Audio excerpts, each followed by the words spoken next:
हे बसत नाही मी कुठं, हे त्याचा अर्थ वेगळा आहे की आपण सामान्य घरातून आलेलो आहे, सामान्य लोकांसाठी काम करायचं, श्रीमंत मध्यमवर्गीय सामान्य सगळ्याच मराठ्यांच्या लेकरात याच्यात कल्याण होणार आहे, परंतु समाजानं तो रूल पाडलेला. त्यामुळं मी आणखीन खुर्चीवर बसलो नाही व्यासपीठाचे. ते आता नंतर एकदा अंमलबजावणी समाजाला पूर्ण दिल्याच्या नंतर ही आमची सामाजिक खुर्ची ती नको दादा आम्हाला. मराठा समाजाचा आरक्षणाची अंमलबजावणी आणि आपलं शरीर हे दोन्हीचा ताळमेळ आपण राखावा असं मराठा समाजाची मागणी काय सांगाल?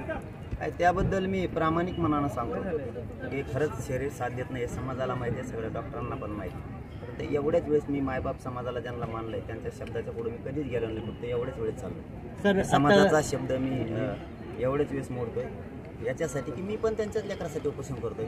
पण मला असं वाटतं ही अंमलबजावणी झाली तर करोडो लेकरांचं कल्याण होणार आहे, म्हणून शब्द ऐकत नाही. याचा अर्थ असा की त्यांच्या शब्दाच्या पुढे जातोय असं नाही आहे, परंतु त्यांच्याच लेकरासाठी त्यांचा शब्द ऐकत नाही की जो शब्द आहे की तुम्ही आमरण उपोषण करू नये. मी मात्र एवढे वेळेस करणार आहे समाजाच्याच लेकरासाठी. जसं सोशल मीडियातून वेगवेगळ्या चालेल माहिती नाही, परंतु आपला मराठा युवकांना काय संदेश असेल?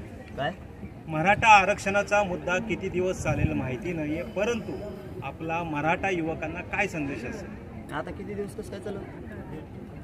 57 लाख नोंदी सापडल्यात, परिवाराला जरी 5-5 बी दिले 100 सापडायला लागले एका नोंदीवर.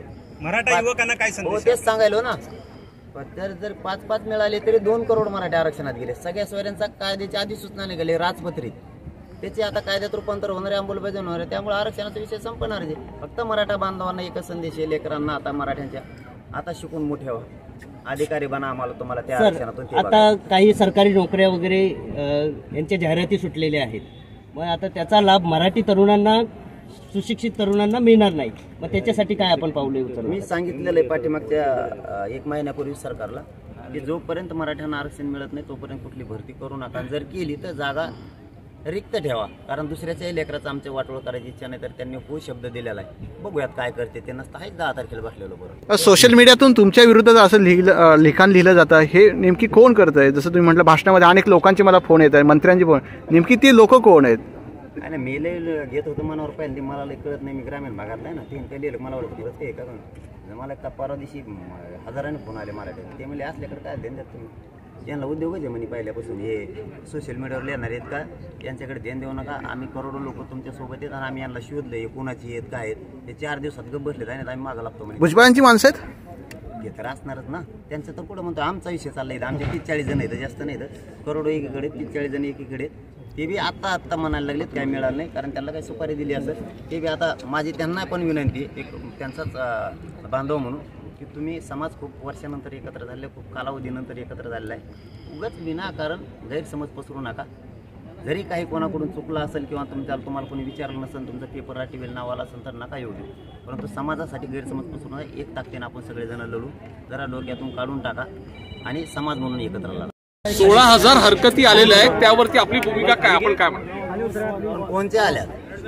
कारण आमच्याकडून सुद्धा अभ्यासक तिथं म्हणणं मांडतायत की हा कायदा मजबूत करण्यासाठी आल्या, काही अडचण नाही आहे, ते करणार येते, मराठ्यांना माहिती आहे. परंतु मराठा बांधवांना या कामोठ्या नगरीतून माझी महाराष्ट्रातली विनंती आहे की जेवढे आपले अभ्यासक आहेत, जे वकील बांधव आहेत, यांनी सुद्धा सगळ्यांना कायदा सगळ्या सोयऱ्यांचा मजबूत बनण्यासाठी तुम्हीही तुमचं म्हणणं मांडा, तुमच्याही हरकती द्या, तुमच्याही व्याख्या द्या.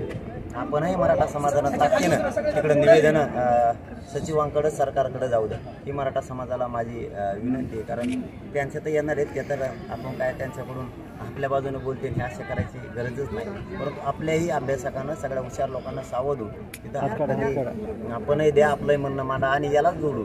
महाराष्ट्रातल्या मराठा समाजालाही माझं आव्हान आहे की आपण आपल्या जे मतदारसंघातले आमदार आहेत, जे मंत्री आहेत, यांना सगळ्यांना फोन करून सांगा की निवेदनं द्या की 15 तारखेला जे अधिवेशनात सगळ्या सोयऱ्यांचा कायदा आणला पाहिजे आणि त्याची अंमलबजावणी, कायद्यात रूपांतर होण्यासाठी सगळ्या आमदारांना एकमतानं आवाज उठवला पाहिजे. आपण आपल्या मतदारसंघातल्या आमदारांना सांगा आणि माझंही सगळ्या आमदारांनी मंत्र्यांना आव्हान आहे की आपण सगळ्यांना या मराठा समाजाच्या सगळ्या सोयऱ्यांच्या कायद्याच्या बाजूने हा मजबूत करण्यासाठी, कायद्यात रूपांतर करण्यासाठी, अंमलबजावणी करण्यासाठी आपण ताकदीनं त्या दिवशी विषय मांडावा. कारण महाराष्ट्रातला मराठा समाज या अधिवेशनाकडे डोळे लावून बघणारे कोणचा आमदार आणि मंत्री आपल्या बाजूने बोलतो हे मराठा समाजही बघणार. सर, प्रकाश शेंडेंनी असं म्हटलंय की आता ओबीसीचा पक्ष आम्ही काढू म्हणून. राजकारणाबद्दल मला नाही काही कळत. ज्या काही कुणबी नोंदी सापडलेल्या आहेत त्या जुन्या आहेत का नवीन आहेत? हे मी 2-3 बारा विचारले नव्हे आहेत का जुने आहेत? ज्या काही कुणबी नोंदीचे सर्टिफिकेट देण्यात आलेले आहेत ते जुन्या आहेत का नवीन आहेत? नोंदी त्याबद्दल जुन्याच सांगा. आहेत ना, तेव्हाच तर नवीन सापडतात ना. जुन्या नसल्यावर नवीन कुठून सापडतात? जुनं काहीतरी लिहून ठेवायला लागेल ना. जुनं एखाद्याला जमीनच नाही, नुसतं तो गावकरी, पण त्याच्या गावातल्या लोकांनी त्याला सांगितलं तुझा 7-12 मास जो सापडला मग आपल्या आज्याकडे होता, तर मग त्याला दिल्यावर सरकार त्याला देणारच आहे ना ती जमीन.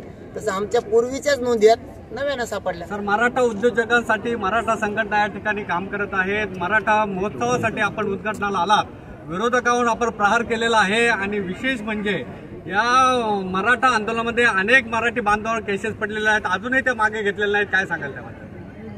मराठा महोत्सव या ठिकाणी झाला, त्यांना मनापासून शुभेच्छा दिल्या आणि मराठा समाजानं सुद्धा राज्यभरातल्या त्यांना सपोर्ट द्यावा, कारण त्यांचा उद्देश एकदम चांगला आहे.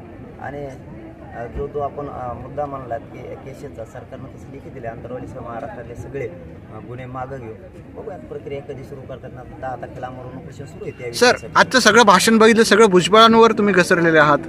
मग ते गप्प बसत नाही ना. त्याने गप्प बसल्यावर मी काय बोला, मी बोलतच नाही त्याच्यावर. ते बाजूला कोणकडे बोलत मग मला नाही निघत, कारण मी वाटतच नाही कोणाची विनाकारण. कारण मी सगळ्या जाती धर्माला धरून चालतो. तुम्ही माझे प्रत्येक स्टेटमेंट 5 महिन्यातल्याकडून बघा, एकाही ग्रामीण भागातल्या गोरगरीब ओबीसी बांधवाला माझ्याकडून वाईट शब्द नाही. त्याला मात्र सुट्टी नाही, कारण तो गोरगरिबाचा ओबीसीचा नाही, मराठ्यांचा नाही, ते कोणाचंच नाही.